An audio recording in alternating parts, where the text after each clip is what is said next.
Ok. Bonjour, bienvenue à toutes et tous dans ce nouveau format là qu'on met en place au moins pour le temps de cette situation de confinement qu'on vit toutes et tous. On va se prendre une heure tranquillement. Il y a un ou deux exos de prévus. Euh, L'objectif c'est de faire questions-réponses, échanger, un petit exercice ou deux comme j'ai dit tout à l'heure. Et puis on verra comment ça se déroule. Voilà. Donc si vous voulez parler, vous allumez votre micro. Là, je suis obligé de couper, parce qu'il y en a certains, je pense, qui se mettent automatiquement pour une raison que je ne comprends pas. Euh, voilà. Et puis on est parti. Euh, Comme vous êtes toutes inscrits sur la newsletter, on va présupposer que vous connaissez Iris. Et puis si vous avez des questions sur Iris, eh ben, vous les poserez pendant le fil. Euh, voilà. Donc l'objectif, c'est d'échanger, discuter ensemble pendant 60-70 minutes sur tous les sujets que vous voulez, du moment que ça a un rapport avec l'intuition. Ça peut être des questions de vocabulaire, de méthodologie, de pratique, d'application au quotidien en entreprise, dans votre boulot. C'est complètement ouvert, varié. Ça peut être des fondamentaux théoriques, de la recherche scientifique, des expériences. Voilà, c'est ouvert. Alors, il y a une personne qui a son micro qui s'allume constamment et j'ai ça tout le monde a dans les oreilles. Malheureusement, initial, moi j'ai juste JB. Donc JB, si vous voulez bien, merci. Voilà. Donc c'est à vous. Moi je suis là pour répondre à vos questions, échanger.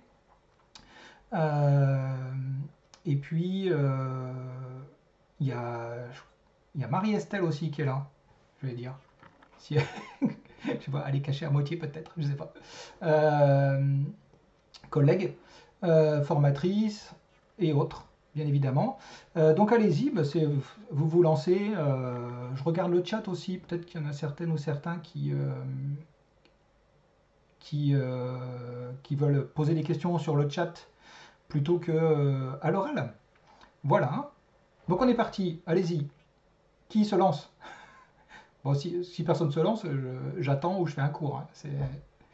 Euh, L'idée, c'est pas ça. Oui, Oui, alors, oui, bon, vous m'entendez? oui, bonjour, très Moi, bien. Oui, super. je veux bien commencer si c'est possible. On est parti. Moi, j'ai pas encore fait la formation, donc pour l'instant, Ouais, j'ai vraiment hâte, et malheureusement, ça a été décalé, évidemment. ouais, Donc, ce que je fais, c'est que je me plonge dans le bouquin, je fais pas mal d'expérimentation seul.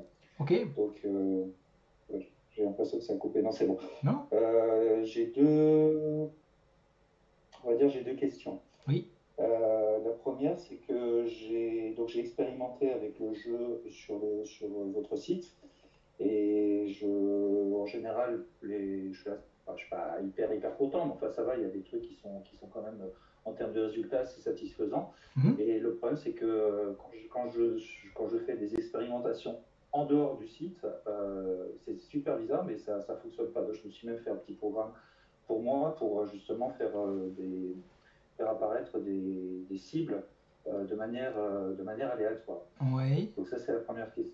Et puis ça marche beaucoup moins bien en fait. Je trouve que les résultats sont vraiment pas géniaux. Donc Euh, je ne sais pas comment marche le site. Est-ce que quand on se connecte, quand on dit choisir la cible, il y a effectivement une cible qui choisit, ou est-ce que la cible vient après quand on a écrit le texte, ce qui pourrait être non, ouais. Alors, un autre niveau nature. ouais, ok.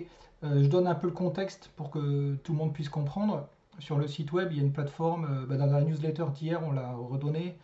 Euh, il y a une plateforme de jeux en ligne avec plein de jeux différents, dont un c'est le jeu de remote viewing, là, je pense, qui est Ouais, cité. c'est ça, oui. Euh, donc dans ce jeu, en fait, on peut choisir des problématiques cibles sur lesquelles on veut intuiter, c'est-à-dire aller chercher de l'information intuitivement.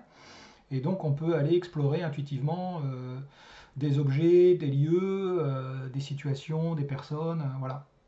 Je crois que c'est ça dans mon souvenir. Et donc on fait l'exercice pratique, c'est-à-dire qu'on va utiliser l'intuition pour aller chercher de l'information sur cette problématique. Quand je dis problématique, c'est au sens neutre, hein. Donc ce sur quoi on veut utiliser notre intuition, et le site web, une fois qu'on a rentré ce qu'on avait perçu, si on veut rentrer quelque chose, c'est à ce moment-là, effectivement, que ça tire au sort la problématique. C'est-à-dire que la cible, elle est choisie par la machine après qu'on ait fait... donc c'est du précognitif. Après qu'on ait fait le texte. C'est ça. Donc là, on est en précognition. Voilà. D'accord, ok. Mm. D'accord. Alors, et bizarrement, ça ne fonctionne pas quand j'utilise d'autres cibles aléatoires, donc je ne comprends pas trop pourquoi. Il n'y a aucune raison. Il n'y a aucune raison, donc c'est parce que j'ai besoin d'informations, je pense. Et par contre, il y a une chose qui m'a troublé, je ne sais pas si ça vous est arrivé aux autres. Moi, ça fait 2-3 semaines que je m'entraîne parce que j'ai vraiment hâte vraiment que la formation arrive. Et je suis très très impatient. Et en fait, donc j'ai commencé 2 semaines avant le confinement. Et Oui. j'ai trouvé là que, bon, on s'est tous pris un bus dans la tronche hein, avec cette histoire de coronavirus. Je pense que ça a été pour tout le monde très difficile d'un point de vue psychologique. Et je trouve que moi ça a joué, c'est-à-dire que je trouvais qu'il y avait beaucoup d'images qui étaient liées au coronavirus. Je n'arrivais pas du tout à me déconnecter Ouais. d'éléments qui étaient liés au coronavirus qui venaient en fait polluer complètement. Donc là, ça fait plusieurs jours que j'ai arrêté en attendant que ça passe un peu. Je ne sais pas si d'autres ont connu la même chose. Alors là, c'est ce qu'on appelle les a priori, c'est-à-dire ou les gènes. Ce qui peut nous embêter, c'est-à-dire que quand on va utiliser notre intuition, avant de l'utiliser, l'idée c'est on va pas partir tête dans le guidon comme ça, là, tête baissée. Euh, on va d'abord prendre un temps pour prendre conscience de ce qui peut nous gêner pendant l'utilisation de notre intuition. Et dans ce qui peut nous gêner, ça va être des choses qui vont être liées à la vie courante, du genre si, je sais pas, si on a du stress pour quelque chose, l'idée c'est d'en prendre conscience pour le mettre de côté. Euh, on peut aussi avoir des a priori, c'est-à-dire que si là on est constamment balancé, on a beaucoup d'informations sur un sujet donné, en l'occurrence le virus, ça reste, et ça peut à la fois participer dans les gènes qu'on peut avoir, donc les perturbations, on va dire, ce qui peut nous embêter pendant la pratique, l'utilisation de l'intuition, et ça peut aussi nous générer des idées ou des images a priori. C'est-à-dire que, imaginons que on se dise, tiens, bah, je veux utiliser mon intuition dans l'exercice là sur le site web sur un événement, on pourrait avoir l'a priori que l'événement que la machine va tirer au sort, ce serait quelque chose qui est lié à la situation actuelle. C'est extrêmement peu probable, mais on a ça, on se dit tiens, ça peut, et ça vient nous embêter en amont. Et donc, avant d'intuiter, on prend le temps, je répète, pour prendre conscience de tout ce qui peut nous polluer avant, pendant et éventuellement même après la session, l'exercice intuitif. Voilà. Donc ça, c'est à gérer avant de démarrer. Voilà. J'espère que j'ai répondu à votre question. Oui, en fait, d'abord, ce qui m'intéresse, effectivement, Il y a du Larsen. c'est moi.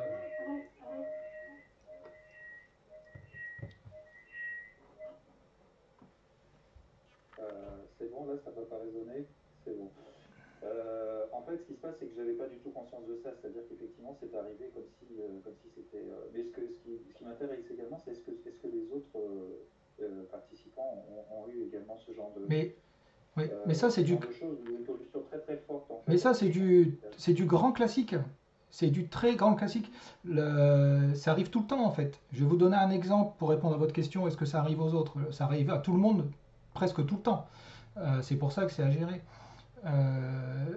Chez Iris, on fait du consulting. Notre métier d'origine, c'est ça, et on fait du consulting en flux régulier. C'est-à-dire qu'on répond à des problématiques que les entreprises nous posent, et on va utiliser au mieux notre intuition pour répondre à ces problématiques. En ce moment, on a un projet. Hier, avec un collègue, on a fait une session intuitive, donc c'est lui qui faisait la session, moi je faisais l'intervieweur si vous voulez. Dès que ça a démarré, aussitôt, quand il s'est dit tiens alors quels sont mes a priori, aussitôt il s'est dit oh là là, ben, c'est un problème, c'est une problématique de consulting sur la situation sanitaire. Oui. C'est normal en fait.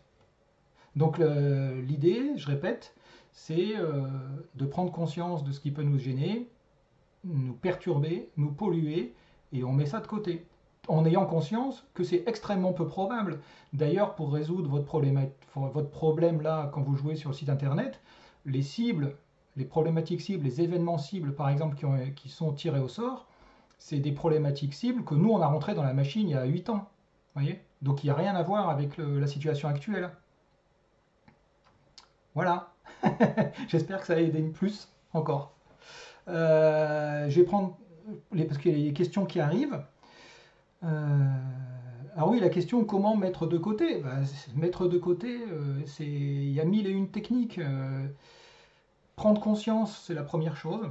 Donc s'interroger sur les a priori qu'on pourrait avoir, prendre conscience et mettre de côté, voilà, de base, ce qu'on fait nous, c'est qu'on va noter sur une feuille et puis on va dire, voilà, je mets ça de côté, en conscientisant bien que c'est hautement improbable que l'idée qu'on vient d'avoir, ce soit, si on a un a priori, que ce soit ce sur quoi on veut intuiter. Alors, je passe à la question suivante.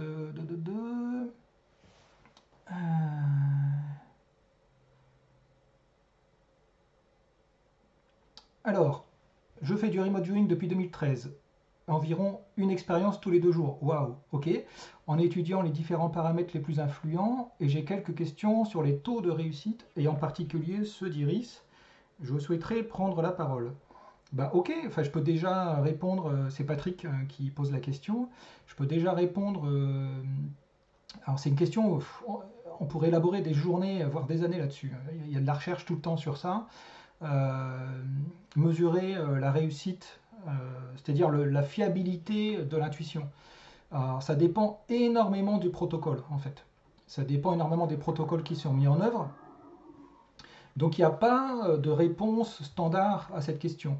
Ça dépend aussi de la qualité de la personne, c'est-à-dire son niveau de compétence.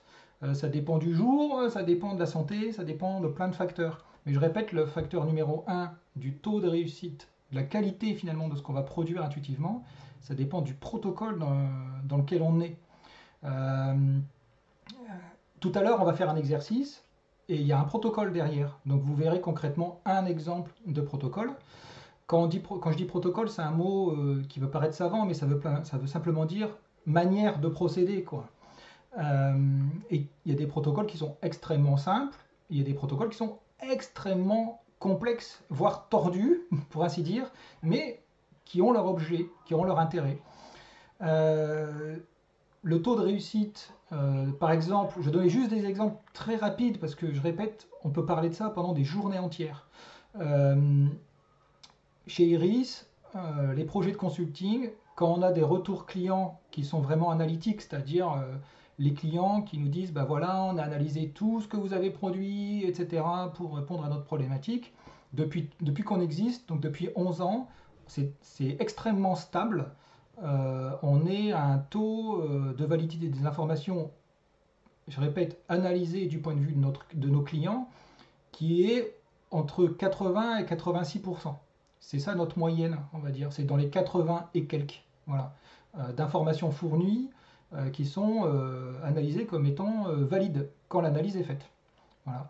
Ensuite, il y a des protocoles, on peut avoir type de problématiques et de comment on les adresse en fait. Par ailleurs, quand on fait une session soi-même, quand je dis session, c'est exercice intuitif classique, quoi, du remote viewing par exemple, quand on est en aveugle, n'importe qui, j'ai dit qui que ce soit, avec un minimum de conscience de comment il faut faire, un minimum de compétences, un minimum de qualité, j'ai envie de dire presque évidente, et le temps qu'il faut pour avancer un peu dans la pratique,